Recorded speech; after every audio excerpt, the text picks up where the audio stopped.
Pemerintah telah menetapkan LGBTQ sebagai salah satu ancaman non-militer melalui Peraturan Presiden atau Perpres nomor 111 tahun 2025. Lalu dengan adanya Perpres ini, apa langkah penegak hukum respons keberadaan kelompok LGBTQ yang dinilai semakin terbuka di ruang publik dan media sosial? Kita membahasnya bersama dengan tenaga ahli utama Hariko dan Ketua MUI Bidang Fatwa Prof. Asrorun Niam Soleh. Selamat malam Pak Hariko dan Prof. Niam. Selamat malam Mbak Eva, sehat-sehat semuanya ya. Salam sehat selalu juga Pak Hariko. Perpres nomor 111 tahun 2025, salah satu isinya menyatakan LGBTQ termasuk ancaman non-militer. Artinya penyebarannya juga bisa ditindak secara hukum, Pak Hariko? Ya, Mbak Eva, pertanyaan mendasarnya, mengapa penyebaran budaya LGBTQ ini termasuk salah satu ancaman non-militer dalam Peraturan Presiden 111 tahun 2025 tentang kebijakan umum pertahanan negara untuk tahun 2025-2029. Nah, sebelum menjawab ini, kami sampaikan kepada yang kami hormati, ibu dan bapak di rumah, bahwa anak ibu dan bapak bukan hanya anak ibu dan bapak, tetapi juga anak Indonesia. Mereka bukan hanya masa depan keluarga, tetapi juga masa depan negara. Oleh karena itu, Presiden, pemerintah pusat, pemerintah daerah wajib melindungi mereka. Nah, bagaimana cara melindungi anak-anak ini? Yang pertama, pembatasan media sosial dan platform berbahaya bagi anak di bawah 16 tahun. Ini melindungi anak-anak kita dari penyebaran budaya LGBTQ ini. Kemudian melindungi dari pornografi, judi online, penculikan anak, bahkan pembusukan otak. Dan melindungi juga dari kerusakan punggung, mata, obesitas. Nah, pembatasan ini baru ada di era Presiden Prabowo. Dan konkretnya 4,7 juta akun anak sudah dinonaktifkan oleh Kemkombiji. Itu cara yang pertama. Cara yang kedua, ada program cek kesehatan gratis. Dan 100 juta orang sudah mendapatkannya, termasuk anak-anak kita.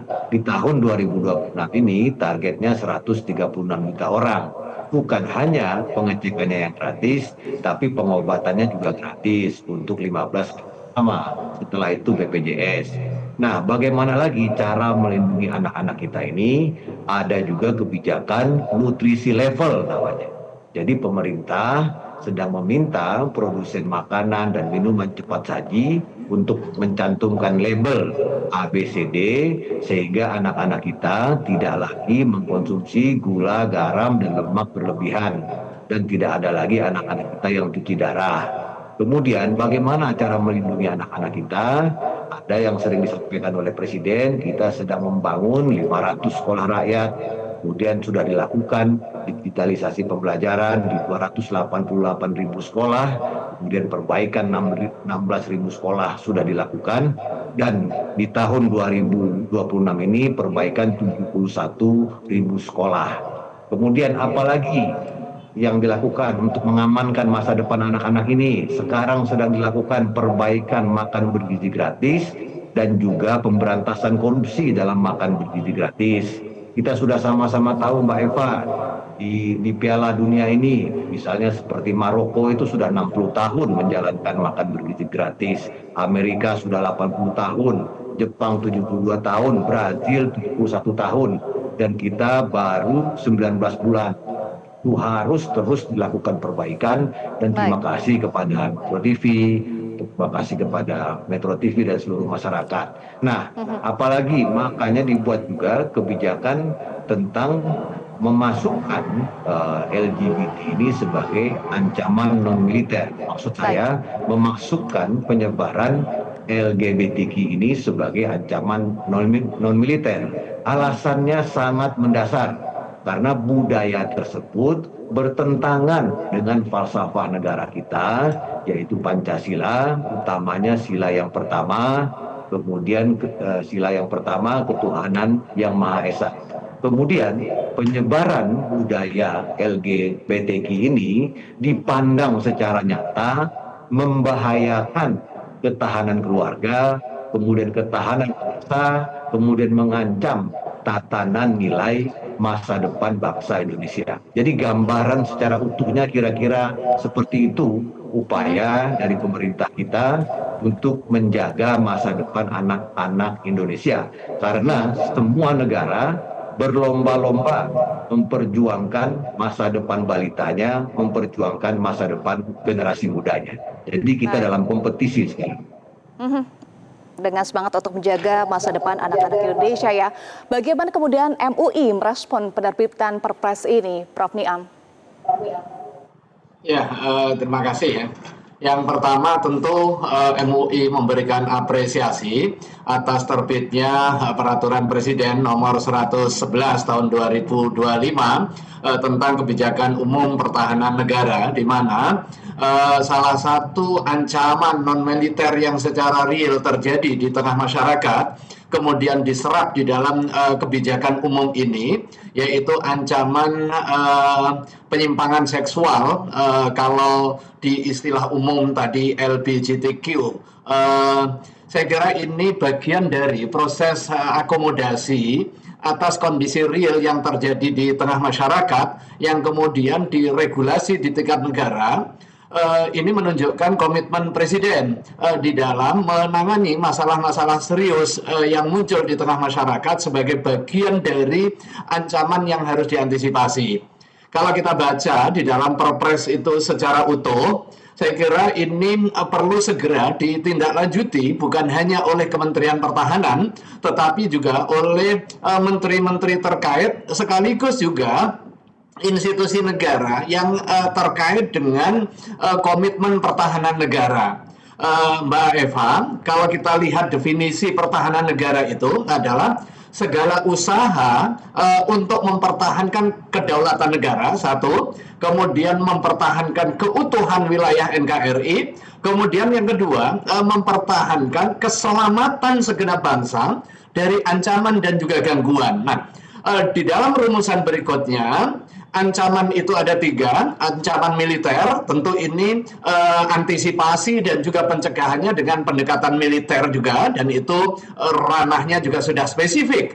Kemudian ada ancaman non-militer, ada ancaman hibrid. Nah, ancaman non-militer, masalah-masalah yang terkait dengan sosial kemasyarakatan kita. Salah satunya adalah soal fenomena kemenyimpangan seksual yang bagi sebagian elemen masyarakat itu dianggap sebagai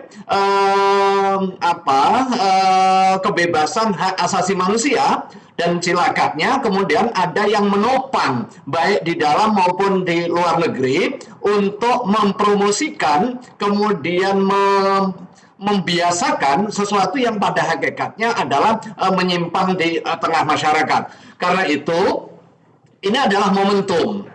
Jauh hari sebelum Perpres ini ditetapkan, Majelis Ulama Indonesia juga sudah membaca fenomena sosial yang cenderung berubah dan permisif terhadap kemenyimpangan seksual. Bahkan ada gerakan yang secara terang-terangan meminta legalisasi perkawinan sejenis, kemudian memfasilitasi penyaluran hasrat seksual menyimpang. Padahal kita lihat bahwa salah satu tujuan untuk melanjutkan keutuhan dan juga keberadaan bangsa kita adalah melalui pernikahan, melalui perkawinan untuk kepentingan menghasilkan keturunan. Jika upaya legalisasi terhadap perkawinan sejenis, kemudian LGBTQ secara istilah umum itu memperoleh tempat, maka berarti kita sedang mengarah kepada bangsa yang hilang atau generasi yang hilang karena tidak terlanjutkannya proses keturunan di dalam konteks kehidupan berbangsa dan bernegara. Benar apa yang disampaikan oleh Mas Hariko tadi, urusan LGBT bukan hanya sekedar urusan individu, bukan hanya sekedar urusan keluarga, tetapi itu adalah urusan bangsa dan negara. Begitu ini dimasukkan di dalam Perpres, saya kira ini menunjukkan komitmen negara terhadap perlindungan kepada masyarakat.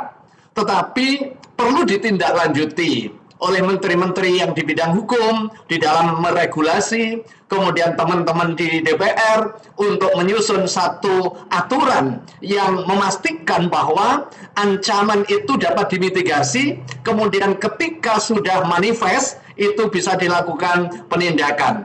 2014 Mbak Eva, MUI menetapkan fatwa. Fatwa itu didasarkan kepada kondisi real di tengah masyarakat. Ada kemenyimpangan seksual yang dipromosikan, kemudian terjadi di tengah masyarakat, maka MUI menetapkan fatwa terkait dengan lesbi atau hukuman bagi pelaku lesbi, gay, kemudian sodomi dan juga pencabulan. Ini sebagai etos keagamaan yang tentu tidak cukup hanya dengan etos keagamaan, perlu dirumuskan secara formal di dalam berbagai ketentuan peraturan perundang-undangan, dan Perpres 111 2025 ini sebagai momentum emasnya. Terkait dengan tindak lanjutnya, Pak Hariko, Perpres nomor 111 tahun 2025 juga mendapatkan respons positif dari Senayan. Ia mengingatkan bahwa penguatan ketahanan nasional tidak hanya berkaitan dengan aspek militer, melainkan juga mencakup tantangan non-militer. Lalu bagaimana langkah selanjutnya? Pemerintah dan DPR akan memproses RUU pidana LGBTQ, Pak Hariko? Ya, terima kasih Mbak Eva, terima kasih Prof. Asroruniam. Pemerintah bersama para guru, bersama para pemuka agama, dan seluruh warga tentu akan terus melakukan himbauan dan edukasi sebagai langkah pencegahan. Kemudian pemerintah tentu sangat berterima kasih atas masukan dari MUI, masukan dari seluruh tokoh-tokoh masyarakat dari berbagai organisasi keagamaan. Dan seperti yang sudah disampaikan oleh Bapak Saan Mustafa tadi dari Ibu dan Bapak kita di DPR, tentu akan membaca terlebih dahulu apa kajian akademik atau naskah akademik yang disampaikan oleh teman-teman MUI. Intinya tujuan kita sama, tidak ada yang berbeda. Tujuan kita sama, yaitu kita sama-sama memperjuangkan masa depan ibu hamil, masa depan balita, dan masa depan anak-anak kita ini. Karena semua negara saat ini sedang berlomba-lomba untuk menjaga masa depan bangsanya. Dan usia kita sementara dan usia negara ini selamanya. Jadi kita harus memperjuangkan kepentingan negara, bukan kepentingan pribadi atau kepentingan golongan. Dan pemerintah memandang bahwasanya memasukkan penyebaran LGBTQ ini ke dalam salah satu ancaman non-militer itu dalam rangka melindungi ketahanan keluarga, kemudian menjaga ketahanan bangsa. Dan kami berterima kasih kepada seluruh komponen masyarakat, termasuk berterima kasih kepada Metro TV yang telah mengadakan diskusi ini, sehingga kita sama-sama menyadari bahwa tujuan kita sama. Oleh karena itu, budaya-budaya yang bertentangan dengan agama kita, apalagi Indonesia ini adalah negaranya orang-orang yang beragama, bertuhan. Bukan saja orangnya yang bertuhan dan beragama, tetapi negaranya juga negara yang bertuhan. Melindungi ketahanan keluarga dan ketahanan bangsa. Terima kasih tenaga ahli utama Badan Komunikasi Pemerintah Hariko Wibawa Satria dan Ketua MUI Bidang Fatwa Profesor Asroruniam Soleh sudah bergabung bersama kami di Prime Time News. Jelajahi cara baru mendapatkan informasi. Download Metro TV Extend sekarang.